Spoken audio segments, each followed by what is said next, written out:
Cette semaine à Scolaire Le Monde, on interviewe Martin Petit.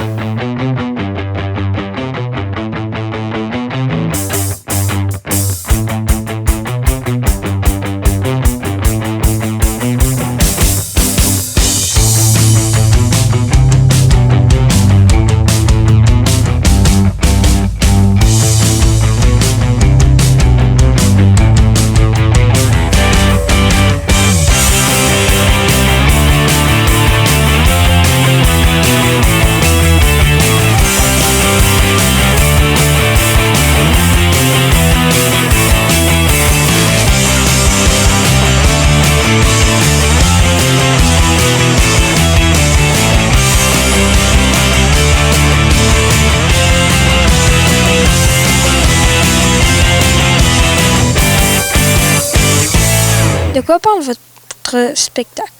Mon spectacle d'humour parle de... Il y a des grands thèmes, là. Ça parle de... Il y a 150 sujets dans un show d'humour, mais je parle abondamment d'argent, d'être un parent, puis voilà les grands thèmes de tout ça. Ouais, c'est mon opinion sur comment élever des enfants. Ça doit te toucher, ça, cette opinion-là? Hein? D'ailleurs, Mozart, il a dû faire chier du monde, Mozart. T'sais, il a existé pour vrai, Mozart, là. Il y a 200 ans, les enfants étaient pas meilleurs que les nôtres, là. Les jours de fin d'année, ça devait être la même catastrophe de... Puis là, cette année-là, la prof, elle devait être tout contente de dire « Oh, on va finir le show avec un nouveau, il y a 6 ans. Il s'appelle Mozart. Il vient de composer une sonate. » Lui-même, il va nous l'interpréter. Les parents devaient faire « C'est pas vrai, on saigne les oreilles, arrêtez. » Puis là, t'as le Mozart qui arrive avec ses pantalons 3/4 en velours vert, sa perruque blanche, tout content. Il arrive au piano, s'installe.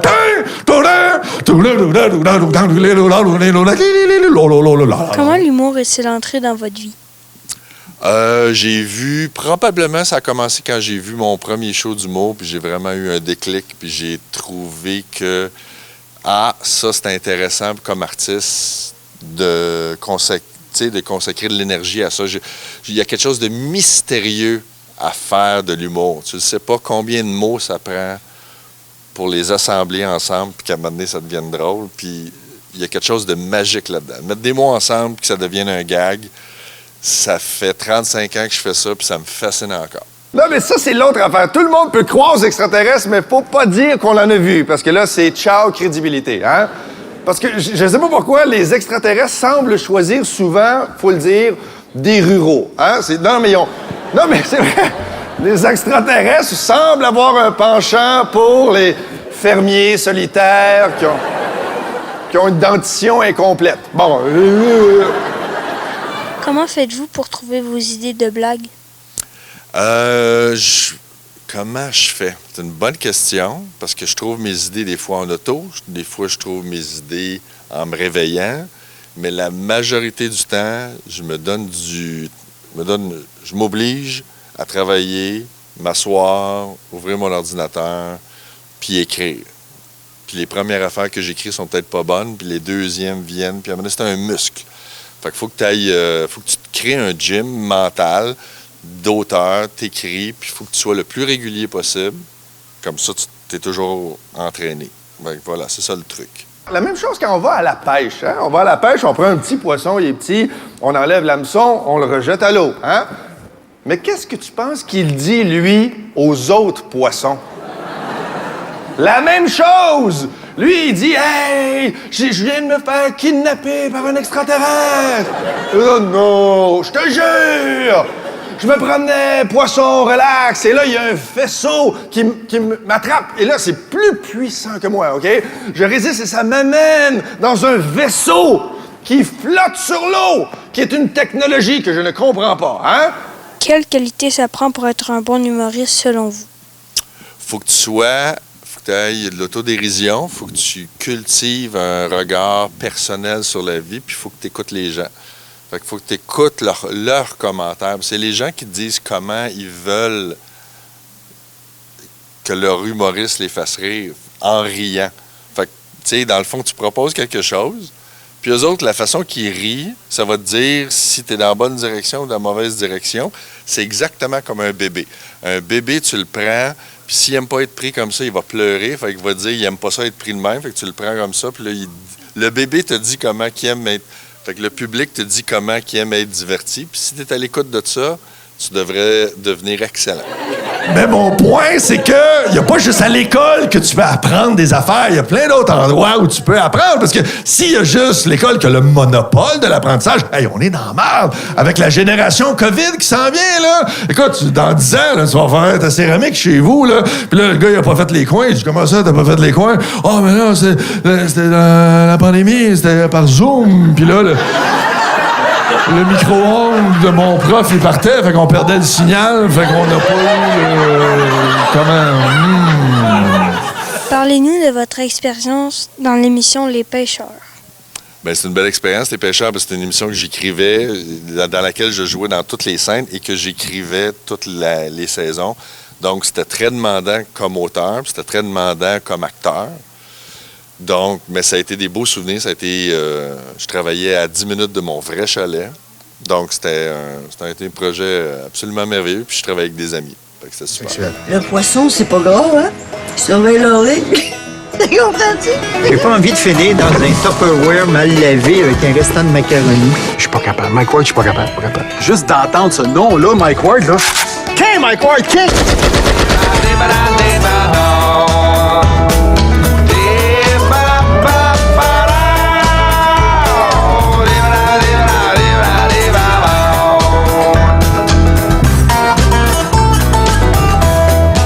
C'est ce qui se passe au chalet, ça reste au chalet, hein? Trop tard, j'ai mis sur Twitter.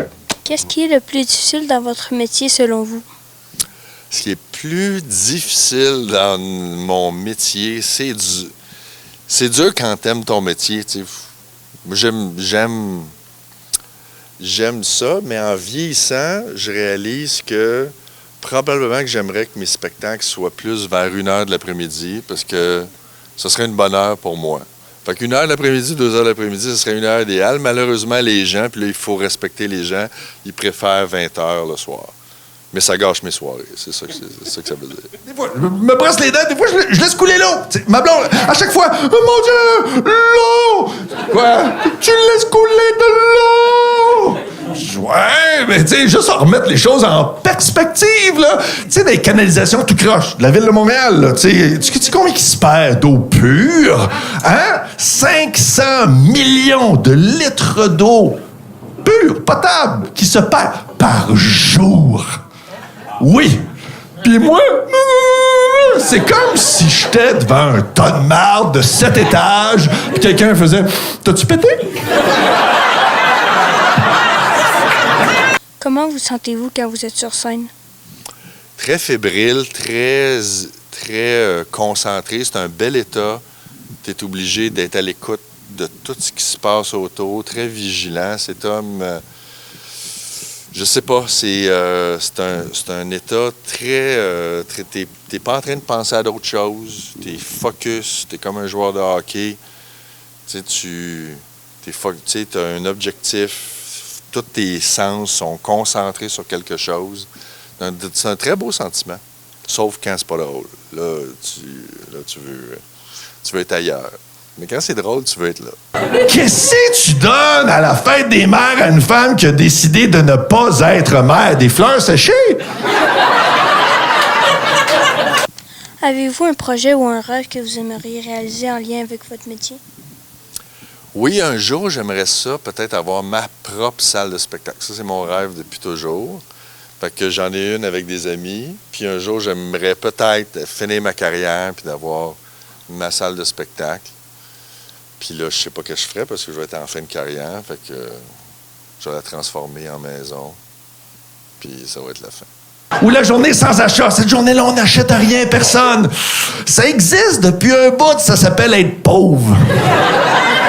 Ou la journée sans cellulaire, ils veulent la faire, celle-là. Et on a le goût de vivre ça, hein, collectivement. Une journée où tout le monde est perdu. Il est quelle heure? Chou! Il fait-tu beau dehors? Parlez-nous de votre fils qui suit vos traces.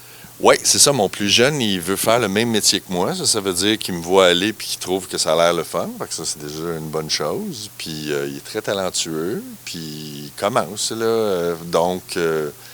Voilà, à suivre. Très différent de moi. Puis voilà, c'est beau de voir son fils vouloir faire ça. Il demande des conseils à papa. Il y a 1 heure, il m'appelait me demander des conseils. Fait que voilà. Je pense que, évidemment, je suis son humoriste préféré, puis ça, c'est bon d'avoir des bons humoristes de référence, tu sais, puis d'avoir les meilleurs comme référence, c'est, tu sais, voilà. Puis quand il se fait chicaner à la maison, il se fait chicaner par un des meilleurs au Québec, tu sais, fait qu'il l'accepte mieux dans ce temps-là.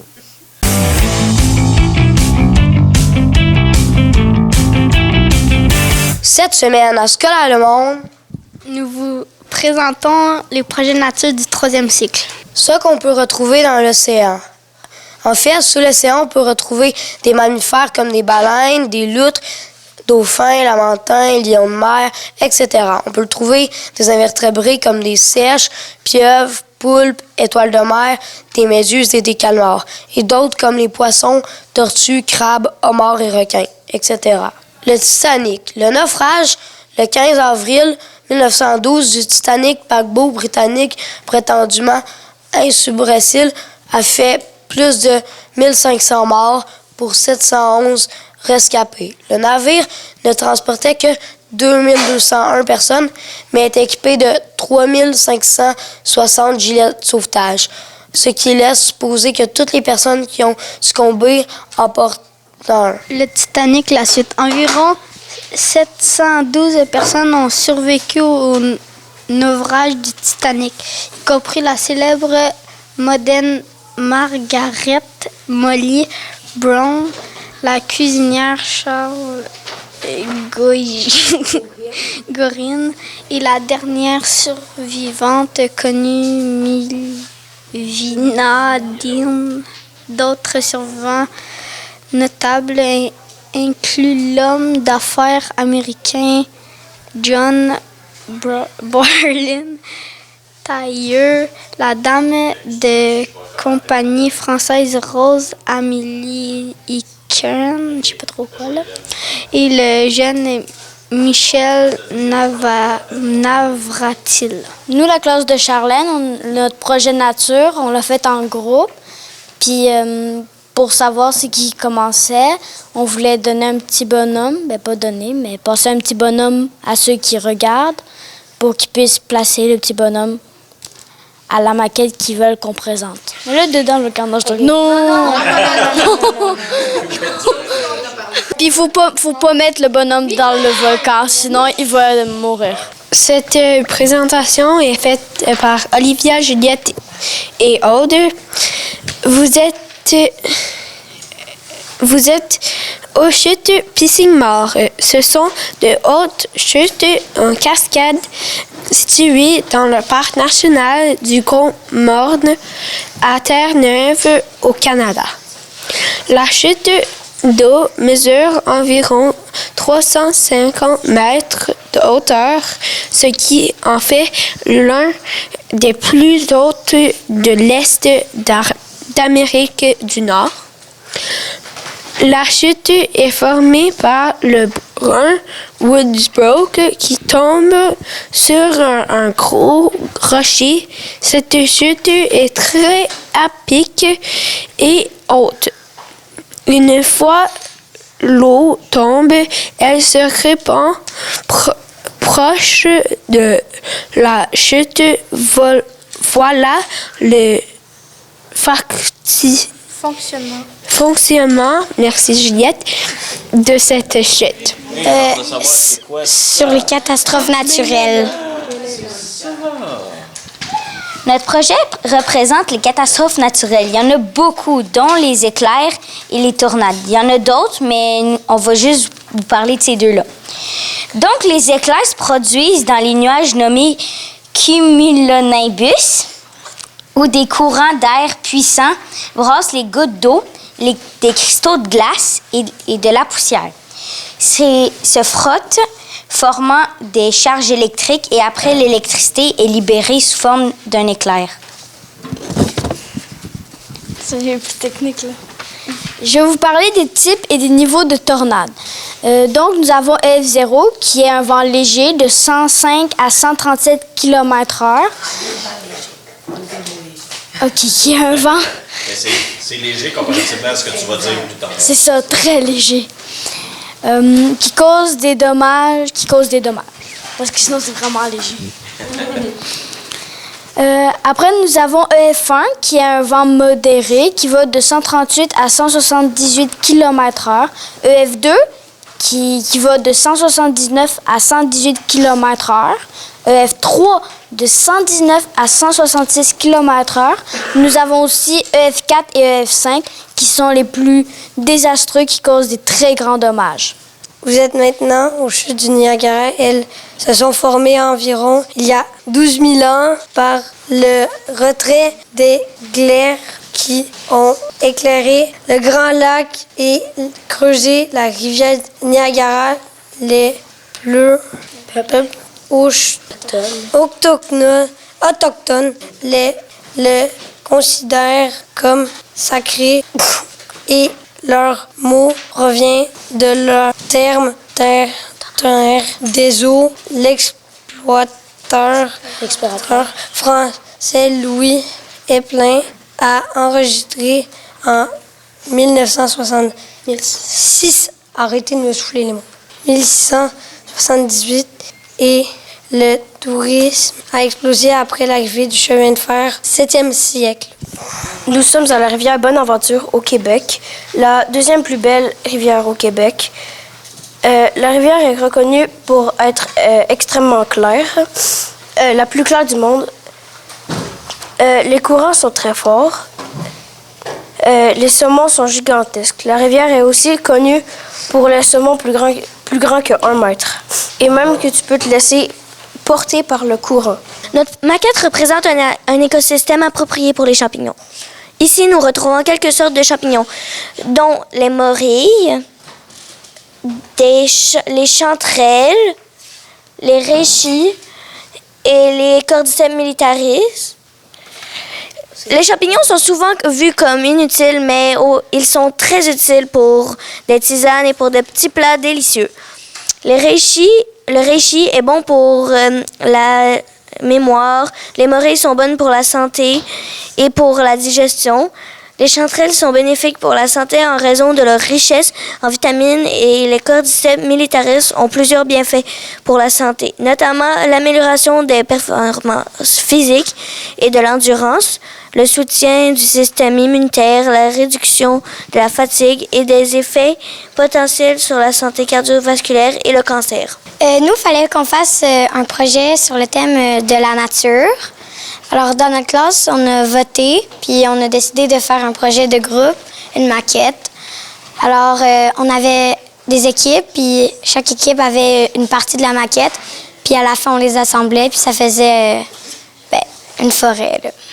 On a donné des choix, puis après, on choisissait quand on se faisait piger. Puis on a fait des recherches sur la partie de notre maquette, puis on a trouvé des chutes ou on a trouvé des parties de nos maquettes, puis après, on a fait notre texte avec ce qu'on avait trouvé. On a toutes fait le même gazon, puis on a ajouté du faux gazon par-dessus pour que ça soit réaliste et qu'on dirait qu'on est vraiment dans une grosse forêt. Puis ensuite, on a ajouté des détails plus pour notre partie, puis ça a donné ça. Alors, on avait déjà dans notre plan une chute qui continuait jusqu'au bout, puis après, on a réalisé ça sur les maquettes. C'est quoi un fossile? Les fossiles sont des restes d'animaux ou de plantes conservés dans des roches. Ils peuvent être une coquille et un os, une dent et une graine de marque des feuilles ou même un simple moulage d'un être vivant qui a excité. Les roches meubles sont comme le sable ou l'argile. Le sable ou l'argile. Les roches friables, comme la craie. La craie, vous savez ce que c'est. Les roches coralliennes, tel que le granit. Le granit, c'est les roches que vous trouvez dans la rue, là. Ça, c'est du granit. Pierre de naissance. Janvier, grenat. Février, améthyste. Mars, aiguë marine. Avril, diamant. Mai, émeraude. Juin, perle. Juillet, rubis. Août, perido. Septembre, saphir. Octobre, tourmaline. Novembre, citrine. Décembre, topaze bleu. Les pierres les plus faciles à trouver au monde. Le quartz est l'un des matériaux les plus faciles à trouver. De nombreuses variétés de quartz servent à la fabrication de pierres précieuses, notamment l'améthyste, l'agate, la cornaline et la citrine.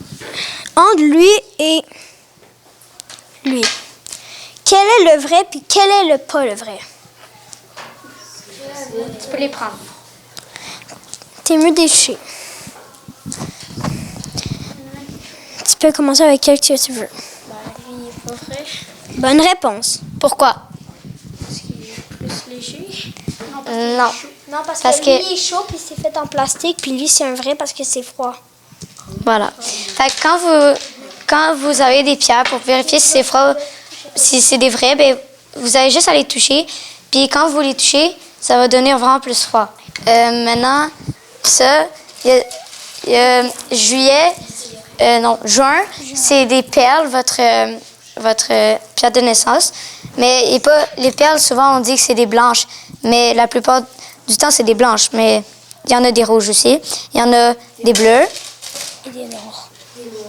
Des bleus. Des noirs. Puis des vertes. Mais j'ai pas les bleus et les noirs. Arbre en arbre. Qui fait ce projet? Emmanuel, Elisabeth, Marie-Lou, Sora. Qui va à Arbre en arbre? Nous voulons que le 3e cycle parte en sortie scolaire pour s'amuser et se réunir auprès de la nature et de notre entourage. Arbre en arbre. C'est une place où tu peux faire de la tyrolienne dans les arbres et où tu peux faire des parcours dans le vide. Argent. Nous ramassons les canettes pour partir à Arbre en arbre. Nous avons besoin de 850 $ pour partir. Pour l'instant, nous avons environ 350 $. Il faudrait les avoir avant la fin de l'année pour partir.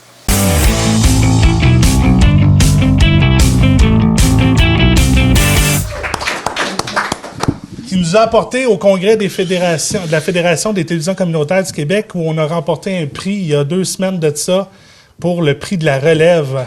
La relève, c'est qui? C'est les jeunes, et puis on est direct dans le bon créneau. Puis pour fêter ça, je vous ai fait un petit montage des 20 dernières années de l'émission Scolaire Le Monde. Bienvenue à Scolaire Le Monde, une émission faite par les élèves de 6e année linguistique de l'école L'Oasis.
Je vous présente, on en parlait tantôt, la personne qui est derrière cette émission-là depuis les 20 dernières années. Approche-toi un petit peu ici pour rentrer dans le cadre. Merci beaucoup d'être là. Ben, ça me fait plaisir, surtout que toi aussi, tu es derrière l'émission. Là.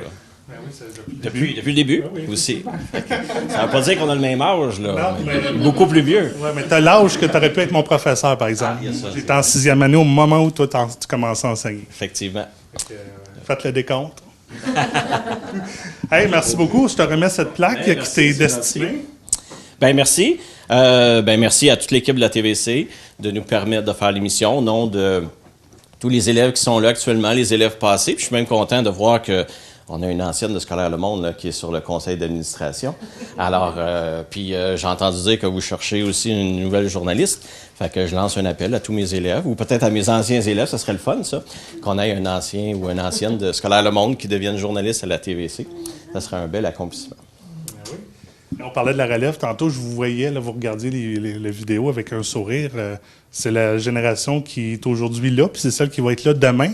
Comment qu'on la prépare, cette génération-là? Pouvez-vous répéter la question? Oui.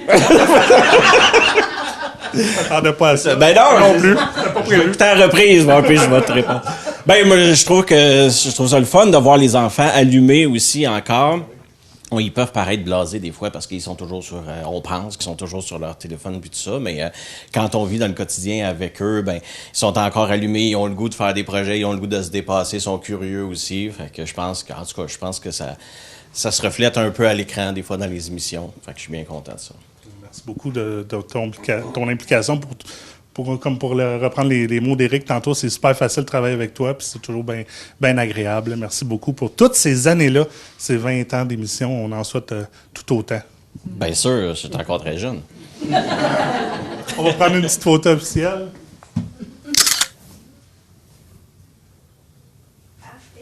Merci encore. Attends un petit peu. Toi aussi, tu as droit à des CCIA $. Merci beaucoup. Dépense pas tout ça en même place. On va aller dépasser ça chez Jimmy. Ouais, c'est vrai. Merci beaucoup.